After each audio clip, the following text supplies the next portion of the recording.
The fruits. Apple is so popular, it tends to go to her head. Orange always will outshine many a citrus friend. Kiwis flock and tend to giggle. Raisins are insufferably sweet. Dates look out as sugary nothings. Peaches consider themselves a treat. Grapefruit's very fussy when it comes to your good health.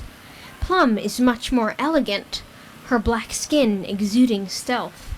But when all is said and all is done, don't take my word for it. These fruits are most divine and pure, some with charm and wit. However much they try to seem adorable and cute, Tomato will be pining always, complaining, "Hey, aren't I a fruit?"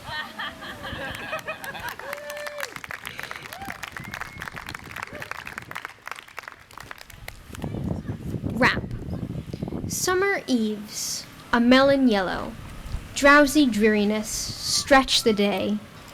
Mellow daisies, liquid light, a good book, stifling night. Wings are laughing through the sky, there's warning in the wind.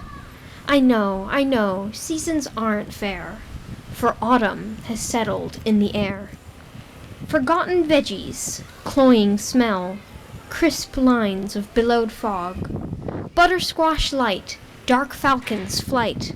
Ah, frost has cloaked the reed-choked bog.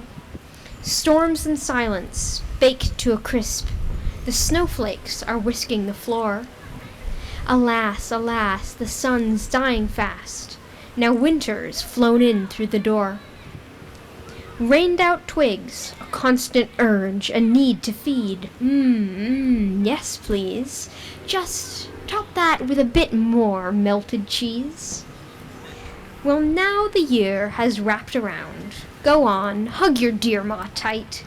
I suppose this demands some words profound, waiting with bated breath for spring to take flight.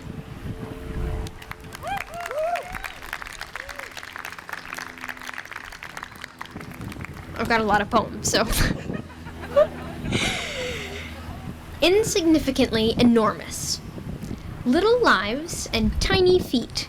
Sunstreaks on jeweled leaves. Ocean melancholy. Sand pebbles and windy waves. Earth-bellowed sands. The sky screens far-off lands and whirls clogged with layered mist. Avocados and slobbering leaves, melting salt shards, bread in spongy dollops, oats slavered gruel, curdled, faintly rotten, a blueberry bowl, horseflies and mayflies, summer swamp. Gleaming spoons, medicine manual, schemes seep through archaic webs, baggy skin wobbles, pallid cheeks, many a thing to seem enormous in an insignificant way.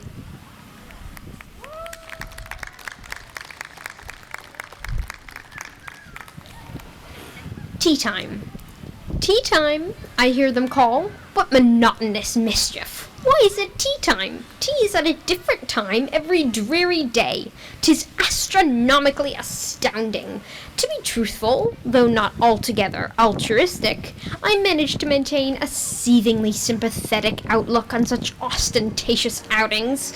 Out to dinner, I listen to them whisper. Silly sissies, such frivolous fantasizing over hopeless, hapless harbingers of dreadful dilly-dallying, as my second cousin in Sicily used to say. To enjoy a delectable dinner is as dreadfully devilish as indulging oneself to the point of incandescent ecstasy. Always, in my vivacious view, virulent conversations tend to arise in silly social situations such as this. As my second cousin in Sicily, Sally, is a distinguished darling with nary a fault in her angelic attitude, I prudently prevented myself from doubting this reasonable remark. From a point of view, personally, I pursue solely one purpose, to perfect. Only the foolish flaunt their faults at tea-time. My grandmother groans most egregiously at breakfast and brunch, William whines for wine without a second thought as to the differentiating diets of delicate individuals. Dad dithers diligently over Ma, who's a mothering sort, nearly nicknamed Mrs. Mickenberry. Far wiser to waste away, whistling as I whittle down my fingernails, fiddling furiously with the cloth of my clothes, wishing wondrous occurrences in an isolated, introverted state. A hesitant hallucination, perhaps? Bless my boots! I am starved for social interactions. My, the last instance of these insecure tidings and fiddlesome thoughts was tea time, 2 o'clock Tuesday.